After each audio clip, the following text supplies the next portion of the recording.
Gautam Buddha story. एक दिन गौतम बुद्ध अपने शिष्यों के साथ एकदम शांत बैठे हुए थे। उन्हें इस प्रकार बैठे हुए देख शिष्य चिंतित हुए कि कहीं वह अस्वस्थ तो नहीं है। एक शिष्य ने उनसे पूछा कि आज वह मौन क्यों बैठे हैं, क्या शिष्यों से कोई गलती हो गई है। इसी बीच एक अन्य शिष्य ने पूछा कि क्या वह अस्वस्थ हैं, पर बुद्ध मौन रहे। तभी कुछ दूर खड़ा व्यक्ति जोर से चिल्लाया, आज मुझे सभा में बैठने की अनुमति क्यों नहीं दी गई है। बुद्ध आंखें बंद करके ध्यान मग्न हो गए। वह व्यक्ति फिर से चिल्लाया, मुझे प्रवेश की अनुमति क्यों नहीं मिली।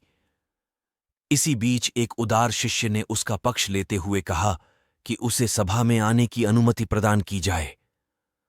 बुद्ध ने आंखें खोलीं और बोले, नहीं, वह अछूत है, उसे आज्ञा नहीं दी जा सकती।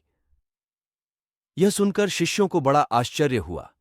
बुद्ध उनके मन का भाव समझ गए और बोले, हां, वह अछूत है। इस पर कई शिष्य बोले, हमारे आश्रम में जात पात का कोई भेद ही नहीं, फिर वह अछूत कैसे हो गया। तब बुद्ध ने समझाया, आज वह क्रोधित होकर आया है।